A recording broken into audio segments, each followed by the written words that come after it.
kalian hari ini? Tentunya semuanya baik-baik saja ya. Nah anak-anak, kita bertemu lagi di pembelajaran hari ini. Dan sebelum kita bersama-sama belajar, mari kita berdoa bersama-sama. Ambil sikap doa yang baik, mari kita berdoa. Dalam nama Bapa dan Putra dan Roh Kudus. Dikasihilah hati kudus Yesus di seluruh dunia untuk selama-lamanya. Allah Bapa di surga, kami berterima kasih atas waktu yang boleh kami terima ini. Terlebih kami bersyukur atas kesempatan belajar yang Engkau berikan. Kami mohon kepadamu ya Tuhan, supaya Engkau menerangi akal budi kami agar dapat menerima pelajaran dengan baik. Berilah kami kekuatan agar dapat memahami pelajaran yang akan kami pelajari ini. Berilah pula kami semangat belajar yang tinggi, supaya kami dapat belajar dengan rajin, tekun, dan teratur. Bunda Hati Kudus, doakanlah kami. Dalam nama Bapa dan Putra dan Roh Kudus. Amin. Nah anak-anak, kita sudah berdoa bersama-sama. Karena kita masih belajar secara online, jadi anak-anak tetap tonton video ini dari awal sampai akhir ya. Sekarang kamu siapkan buku dan alat tulismu. Mari kita akan mulai belajar bersama-sama. Nah, kita berada di tema yang ke-8 tentang daerah tempat tinggalku, dengan judul subtema yang ketiga, bangga terhadap daerah tempat tinggalku. Hari ini kita akan belajar muatan IPS. Jadi kita akan belajar tentang kegiatan ekonomi di daerah sekitar tempat tinggal kita. Kemudian kita juga akan melihat keunikan daerah kita berdasarkan kegiatan ekonomi ya. Nah anak-anak, mari kita lihat bersama-sama. Salah satu kegiatan ekonomi adalah produksi, yaitu kegiatan menghasilkan barang atau jasa. Nah anak-anak, seperti yang kita tahu, ada 3 macam kegiatan ekonomi, yaitu ada produksi, distribusi, dan konsumsi. Nah hari ini kita akan melihat dari produksi dulu ya. Nah produksi ini ya bisa menghasilkan barang dan juga bisa menghasilkan jasa. Nah anak-anak, pelaku kegiatan produksi disebut produsen, atau bisa disebutkan kata lainnya adalah orang yang melakukan kegiatan produksi disebut dengan produsen. Nah anak-anak, di sini saya memberi kamu contoh pekerjaan yang melakukan produksi barang ya, produksi yang menghasilkan barang. Nah apa saja? Nah di sini ada petani dan kemudian ada nelayan. Nah petani ini macam-macam anak-anak. Ada petani padi, petani sayur, petani buah-buahan, dan lain-lain. Nah mereka menghasilkan barang untuk dijual. Contohnya menghasilkan buah untuk dijual, menghasilkan sayur untuk dijual. Begitu juga dengan nelayan. Nelayan menangkap ikan, jadi barang ya. Ikan bisa dijual. Gitu ya anak-anak. Mari kita lihat contoh lainnya. Nah, anak-anak, penyedia barang ya. Contohnya di sini adalah petani ya. Petani ini menghasilkan produk atau barang. Jadi penyedia barang ini adalah pekerja yang menghasilkan barang dan menghasilkan sebuah produk yang bisa digunakan oleh orang lain, atau dalam arti mereka bisa mengkonsumsinya, entah itu mengkonsumsi dalam bentuk pakai, untuk dipakai, atau untuk dimakan. Nah, contoh yang lainnya adalah di sini. Nah, di sini adalah pengrajin kayu. Nah, pengrajin kayu ini adalah contoh pekerjaan yang menghasilkan produk atau barang. Barangnya apa saja?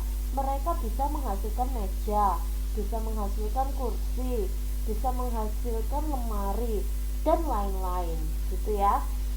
Nah, contoh selanjutnya adalah kita akan melihat contoh pekerjaan yang melakukan produksi jasa. Jadi menghasilkan jasa.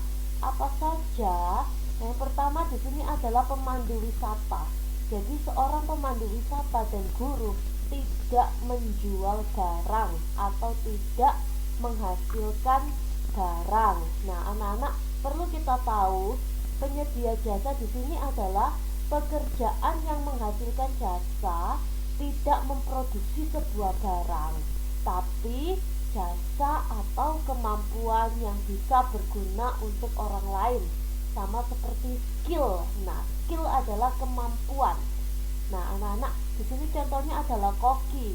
Koki adalah contoh pekerjaan jasa. Dengan kemampuannya ini, koki bisa membantu kita untuk menikmati makanan yang lezat. Nah, mereka mempunyai trik-triknya tersendiri atau bumbu-bumbu rahasia yang tidak kita tahu. Contoh selanjutnya adalah pilot. Nah, pilot ini adalah contoh pekerjaan jasa. Jadi skill atau kemampuannya ini ya, seorang pilot ini bisa mengoperasikan pesawat atau bisa mengendarai pesawat dan membantu perjalanan kita. Nah, jadi anak-anak, di sini kita bisa lihat pekerjaan ya yang menghasilkan barang dan menghasilkan jasa. Sangat terlihat bedanya. Kalau barang berarti kita bisa menghasilkan suatu barang ya. Kita bisa mengkonsumsi, kita bisa menikmati, kita bisa memakai. Tapi kalau jasa itu lebih ke cara atau skill atau ilmu yang berguna untuk orang lain. Nah, anak-anak, coba kamu setelah kamu mendengarkan penjelasan ini, kira-kira termasuk ke dalam kegiatan ekonomi apa sih pekerjaan orang tuamu? Apakah ada anak-anak yang orang tuanya sebagai petani, pedagang, atau penjahit? Nah, tentunya pasti akan ada keberagaman. Nah, kira-kira anak-anak, apa kegiatan ekonomi yang dilakukan oleh kedua orang tuamu? Apa saja? Apakah distribusi atau produksi atau bagian produksi? Nah, kira-kira pekerjaan orang tuamu itu menghasilkan sebuah barang atau menghasilkan jasa? Nah, tentunya kamu bisa menjawab sendiri karena saya tadi sudah menjelaskan di awal perbedaan antara pekerjaan yang menghasilkan barang dan pekerjaan yang menghasilkan jasa. Nah, anak-anak, di sini kita akan melihat keunikan daerah berdasarkan kegiatan ekonomi. Nah, untuk meningkatkan pelayanan di bidang jasa, sumber daya manusia harus kreatif dan memiliki keterampilan. Nah, ketika kamu mau bekerja, kamu harus memiliki keterampilan ya. Kamu harus memiliki keterampilan. Nah, tentunya khususnya di bidang jasa ya.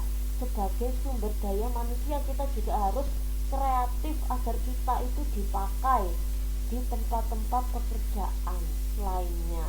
Nah, anak-anak, di sini berdasarkan tingkat produktivitasnya, tenaga kerja dikelompokkan menjadi beberapa bagian ya. Yang pertama adalah tenaga kerja terdidik. Kenapa disebut demikian? Karena tenaga kerja ini memiliki latar belakang tertentu. Jadi orang tidak bisa sembarangan ya. Contohnya adalah dokter, guru, dan arsitek. Jadi memiliki khusus pendidikannya. Kalau dokter berarti ya kuliahnya kedokteran. Kalau guru berarti kuliahnya untuk menjadi seorang guru. Kalau arsitek berarti belajarnya atau kuliahnya di jurusan arsitek. Jadi ada jurusan-jurusan tersendiri, harus sesuai ya, tidak bisa sembarang orang gitu ya. Nah, selanjutnya adalah tenaga kerja terlatih. Nah, tenaga kerja terlatih ini dibekali keterampilan tertentu yang diperoleh melalui kursus keterampilan. Contohnya montir itu perlu kursus, penjahit itu perlu kursus, tukang masak, pekerja salon. Nah, selanjutnya adalah tenaga kerja tidak terdidik dan tidak terlatih. Nah, khusus yang ini, tenaga kerja ini tidak memiliki latar belakang pendidikan atau tidak memiliki keterampilan tertentu. Jadi contohnya seperti tukang sapu, tukang becak, dan tukang panggul. Nah, anak-anak, Di sini saya memberitahu kamu corak kegiatan ekonomi apa saja. Nah, yang pertama adalah corak kegiatan ekonomi agraris. Nah, kegiatan ekonomi agraris ini biasanya atau kebanyakan ditekuni masyarakat di negara yang berkembang. Nah, jadi kegiatan ekonomi agraris ini biasanya dilakukan di wilayah pedesaan dengan udara yang bersih, air yang jernih, dan tingkat polusi yang rendah. Nah, contohnya adalah di sini seperti petani buah. Nah, petani buah ini adalah salah satu contoh dari corak ekonomi agraris. Kemudian yang kedua adalah corak kegiatan ekonomi industri. Nah, kegiatan ekonomi industri ini biasanya dilakukan di negara-negara maju. Contohnya seperti Jepang, Amerika, dan Inggris. Nah, di Indonesia juga ada ya, juga melakukan ekonomi industri. Nah, di sini saya memberitahu kamu contohnya ada di kawasan industri Tangerang dan Bekasi. Nah, contohnya di situ ada industri mobil ya. Di daerah Tangerang dan Bekasi itu ada industri mobil atau perakit-perakit mobil seperti itu. Nah, anak-anak, coba kita lihat. Nah, di sini ada tabel ya. Karena tadi saya memberitahu kamu cuma beberapa contoh, nanti tugasmu adalah untuk memberikan contoh ya, ragam pekerjaan berdasarkan tingkat produktivitasnya. Yang terdidik itu apa saja, yang terlatih apa saja, yang tidak terdidik dan tidak terlatih itu apa saja. Untuk lebih jelasnya nanti kamu bisa lihat di classroom kalian masing-masing. Nah, anak-anak, hari ini kita sudah belajar tentang kegiatan ekonomi yang ada di daerah tempat tinggal kita. Nah, Ibu Arum berharap kamu bisa mengerti pembelajaran hari ini, dan terima kasih sudah mendengarkan penjelasan dari awal sampai akhir. Sampai bertemu di pembelajaran selanjutnya. Dadah.